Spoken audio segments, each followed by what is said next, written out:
Tipu palace summer palace ಮೇಲೆ Tipu ಸುಲ್ತಾನ್ನ summer palace ಮೇಲೆ ವಿಕೃತಿ ಮರೆದಿದ್ದಾರೆ. Palestine ಪರವಾದಂಥ ಹೇಳಿಕೆಗಳನ್ನು ಬರೆಯಲಾಗಿದೆ. ಗ್ಯಾಂಗ್ಸ್ಟರ್ ಲಾರೆನ್ಸ್ ಬಿಷ್ಣೋಯ್ ಹೆಸರನ್ನ ಬರೆದು ವಿಕೃತಿಯನ್ನ ಮರೆದಿದ್ದಾರೆ.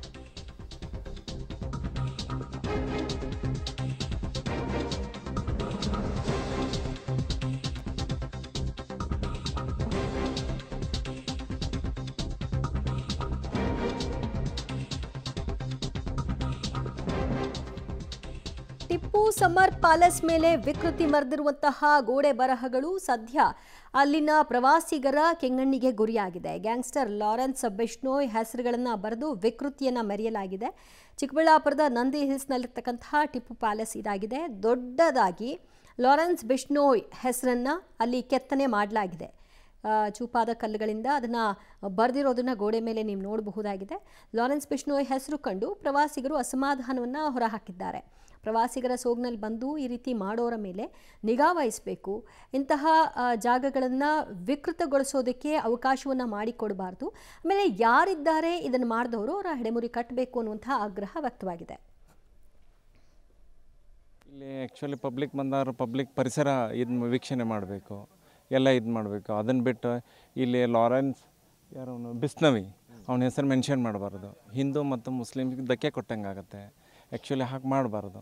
ಪರಿಸರ ವೀಕ್ಷಣೆಗೆ ಬಂದರೆ ಪರಿಸರ ವೀಕ್ಷಣೆ ಮಾತ್ರ ಮಾಡಿ ಹೋಗಬೇಕು. ಇಲ್ಲಿ ಪುರಾತನ ಇಲಾಖೆದವರೆಲ್ಲ ಆ್ಯಕ್ಷನ್ ತೊಗೊಂಡು ಅದನ್ನೆಲ್ಲ ಕ್ಲಿಯರ್ ಮಾಡಬೇಕು. ಹೀಗೆ ಮಾಡಬಾರ್ದು. ಅದು ಬಂದಂಥ ಪ್ರವಾಸಿಗರ ಮೇಲೆ ಪರಿಣಾಮ ಬೀರುತ್ತೆ. ಮಕ್ಕಳವ್ರು ಏನು ಮಾಡ್ತಾರೆ, ಫೋಟೋ ತೊಗೊತಾರೆ ಹಿಂದೂ ಮುಸ್ಲಿಮ್ಸ್ ಅಂತ, ಅದನ್ನು ಏನು ಮಾಡ್ತಾರೆ, ಅದನ್ನು ವೈರಲ್ ಮಾಡ್ತಾರೆ ಮೀಡಿಯಾನಲ್ಲಿ. ಹಾಗಾಗಬಾರ್ದು, ತೊಂದರೆ ಆಗುತ್ತೆ. ಅದನ್ನು ಮಾಡಬೇಕು ಅವರು. ನನ್ನ ಹೆಸರು ಮೊಹಮ್ಮದ್ ಅಬ್ದುಲ್ಲಾ ಅಂತ. ನಾವಿಲ್ಲೂ ನಂದಿ ಹಿಲ್ಸ್ಗೆ ಸುತ್ತಾಡೋಕ್ಕೆ ಬಂದಿದ್ವಿ. ಇಲ್ಲಿ ಟಿಪ್ಪು ಸಮ್ಮರ್ ಪ್ಯಾಲೇಸ್ ಅಂತ ಒಬ್ಬ ಟೂರಿಸ್ಟ್ ಇದ್ದಿದೆ ಸ್ಪಾಟ್. ಅದೇನೆಂದರೆ ನಾವು ಟಿಪ್ಪು ಸುಲ್ತಾನ್ ಒಬ್ಬ ಕಾಲದಲ್ಲಿ ಇದ್ದಿರುವ ಒಂದು ಸ್ಪಾಟ್ ಅದು. ಇಲ್ಲಿ ಲಾರೆನ್ಸ್ ಬಿಷ್ಣೋಯ್ ಅಂತ ಮೇಲೆ ಬರ್ತಿದ್ದಾರೆ. ಅದು ಬರಬಾರ್ದು. ಯಾರು ಬರೆದ್ರು ಅಂತ ಗೊತ್ತಿಲ್ಲ. ಅದು ಅಧಿಕಾರಿಗಳೇ ನೀವು ನೋಡಬೇಕಿತ್ತು. CCTV ಕ್ಯಾಮ್ರಾ ಕೂಡ ಇಟ್ಟಿದ್ದಾರೆ. ಯಾರು ಅದನ್ನು ಬರೆದಿದ್ದಾರೋ ಅದನ್ನು ಅವರನ್ನು ಶಿಕ್ಷೆ ಕೊಡಬೇಕು. ಇದರಲ್ಲೂ ಫಸ್ಟು ರೆಸ್ಟ್ರಿಕ್ಷನ್ ಮಾಡಬೇಕು. ಮೇಲೆ ಹೋಗೋದು, ಮುಂದೆ ಹೋಗೋದು, ಅಧಿಕಾರಿಗಳು ಸ್ಟ್ರಿಕ್ಟ್ ಆ್ಯಕ್ಷನ್ ತೊಗೋಬೇಕಂತ ನಾನು. ಮತ್ತಷ್ಟು ಮಾಹಿತಿ ಪಡೆಯೋಣ ನಮ್ಮ ಪ್ರತಿನಿಧಿ ಮುದ್ದುಕೃಷ್ಣದಿಂದ. ಮುದ್ದುಕೃಷ್ಣ, ಈ ಬರಹ ಯಾವಾಗ ಬರೆದಿರೋದು ಅನ್ನೋದ್ರ ಬಗ್ಗೆ ಗೊತ್ತಾಗ್ತಾ ಇದೆ. ಈವರೆಗೂ ಆ ವಿಷಯವಾಗಿ ಯಾರ ಮೇಲೆ ಆಕ್ಷನ್ ತೆಗೆದುಕೊಳ್ಳಿಕ್ಕೆ CCTVಯಲ್ಲಿ ದಾಖಲಾಗಿದೆ? ಯಾರು ಬಂದದ್ದು, ಹೋಗಿದ್ದು, ಬರೆದಿದ್ದು ಯಾರು ಅನ್ನೋದ್ರ ಬಗ್ಗೆ?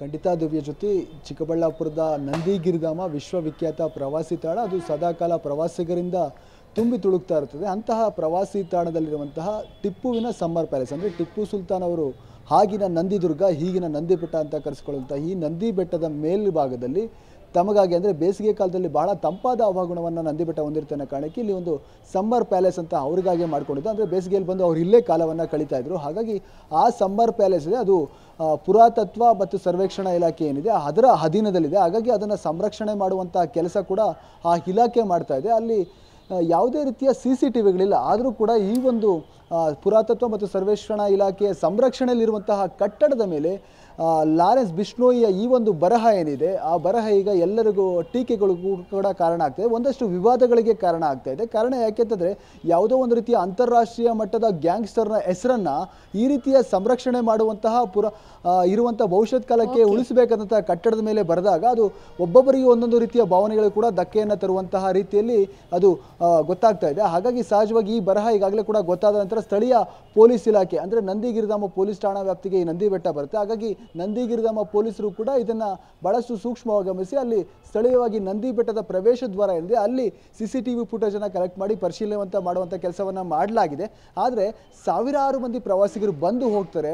ಪ್ರವೇಶ ದ್ವಾರದಲ್ಲಿ ನಾವು ಪರಿಶೀಲನೆ ಮಾಡಿದಾಗ ಯಾರ ಮೇಲೆ ಅನುಮಾನ ಪಡಬೇಕು ಅನ್ನೋದು ಗೊತ್ತಾಗ್ತಿಲ್ಲ. ಮತ್ತೊಂದು ಕಡೆ ಈ ಕಟ್ಟಡ ಇರುವಂಥ ಜಾಗದಲ್ಲಿ ಯಾವುದೇ ರೀತಿಯ CCTV ಇಲ್ಲ. ಅದಕ್ಕಾಗಿ ಯಾರು ಇದನ್ನು ಬರೆದ್ರು ಅನ್ನೋದು ಕೂಡ ಗೊತ್ತಾಗ್ತಾ ಇಲ್ಲ. ಹಾಗಾಗಿ ಇದು ಒಂದು ರೀತಿಯ ಈಗ ವಿವಾದಕ್ಕೆ ಕಾರಣವಾಗಿರುವಂಥದ್ದು. ಹಾಗಾಗಿ ಸಾಕಷ್ಟು ಪ್ರವಾಸಿಗರಿಗೂ ಕೂಡ ಈ ಒಂದು ಬರಹ ಅಸಮಾಧಾನಕ್ಕೆ ಕಾರಣವಾಗಿದೆ. ಯಾಕಂದರೆ ಈ ಒಂದು ಗ್ಯಾಂಗ್ಸ್ಟರ್ ಏನಿದೆ ಅದು ಕೇವಲ ಭಾರತದ ಗ್ಯಾಂಗ್ಸ್ಟರ್ ಅಲ್ಲ, ಅಂತಾರಾಷ್ಟ್ರೀಯ ಮಟ್ಟದಲ್ಲಿ ದೊಡ್ಡ ಮಟ್ಟದ ಗ್ಯಾಂಗ್ಸ್ಟರು. ಬೇರೆ ಬೇರೆ ದೇಶಗಳಲ್ಲೂ ಕೂಡ ಇದರ ಮೇಲೆ ಉಗ್ರ ಪಟ್ಟಗಳಿವೆ. ಅಂತಹ ವ್ಯಕ್ತಿಯ ಹೆಸರನ್ನು ಇಲ್ಲಿ ಬರೆಯುವಂತಹ ಅವಶ್ಯಕತೆ ಏನಿತ್ತು ಅನ್ನುವಂತಹ ಪ್ರಶ್ನೆಯನ್ನು ಹಲವರು ಮಾಡ್ತಾ ಇರುವಂಥದ್ದು. ದಿವ್ಯಜ್ಯೋತಿ. ಥ್ಯಾಂಕ್ ಯು ಮುದ್ದುಕೃಷ್ಣ ನಿಮ್ಮೆಲ್ಲ ಮಾಹಿತಿಗೆ.